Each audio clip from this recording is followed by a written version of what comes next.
Section 2. You will hear a man talking on the radio about a national arts centre. First, you have some time to look at questions 11 to 16.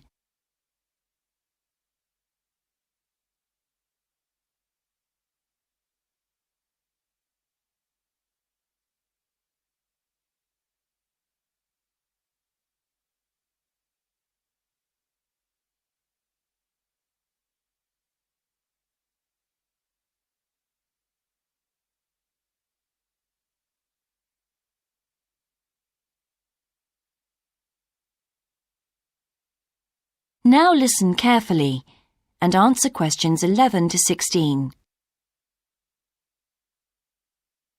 Hello, and welcome to Focus on the Arts. I'm your host, Dave Green, and this is your very own local radio programme. Every Friday evening, we put the spotlight on different arts and culture facilities and look at the shows and events that are on offer in the coming week. And today, the focus is on the National Arts Centre. Now, if you don't already know it yourself, I'm sure you've all heard of it. It's famous throughout the world as one of the major venues for classical music. But did you know that it's actually much more than just a place to hear concerts? The centre itself is a huge complex that caters for a great range of arts. Under a single roof it houses concert rooms, theatres, cinemas, art galleries and a wonderful public library, as well as service facilities including 3 restaurants and a bookshop. So, at any one time, the choice of entertainment there is simply enormous. So, how did they manage to build such a big arts complex right in the heart of the city? Well, the area was completely destroyed by bombs during the war in 1940. So the opportunity was taken to create a cultural centre that would be what they called the city's gift to the nation. Of course, it took a while for such a big project to get started, but it was planned in the 60s, built in the 70s, and eventually opened to the public in 1983. Ever since then, it has proved to be a great success. It's not privately owned, like many arts centres, but is still in public hands. It's run by the City Council. Both our National Symphony Orchestra and National Theatre Company were involved in the planning of the project, and they're now based there, giving regular performances every week. And as the centre is open 363 days of the year, there are plenty of performances to choose from.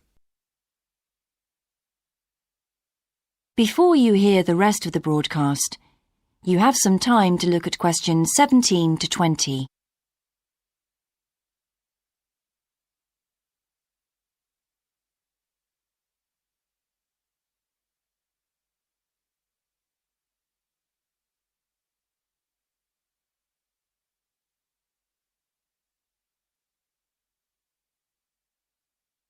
Now listen and answer questions 17 to 20.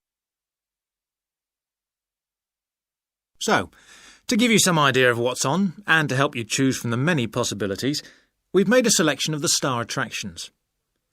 If you're interested in classical music, then we recommend you go along to the National on either Monday or Tuesday evening at 7:30 for a spectacular production of the Magic Flute, probably the most popular of all Mozart's operas. It's in the Garden Hall, and tickets start at only £8, but you'll have to be early if you want to get them that cheap. And remember, it's only on for those 2 evenings. For those more interested in the cinema, you might like to see the new Canadian film, which is showing on Wednesday evening at 8 p.m. in Cinema 2, and that's called 3 Lives. It's had fantastic reviews, and tickets cost just £4.50, which is a reduction on the usual price of £5.50. So, it's really good value, especially for such a great movie. But you can see the centre's main attraction at the weekend, because on Saturday and Sunday, 11 a.m. to 10 p.m, they're showing a wonderful new exhibition that hasn't been seen anywhere else in Europe yet. It's a collection of Chinese art called Faces of China. That's in Gallery 1, and it has some really fascinating paintings and sculptures by leading artists from all over China. And the good news is that it's completely free, so don't miss it. So why not go along to the National Arts Centre next week for one or all of these great events? And you can always pick up a programme and check out all the other performances and exhibitions on offer, or coming soon, on almost every day of the year. Next week, we'll be looking at the new Museum of Science. That is the end of section 2. You now have half a minute to check your answers.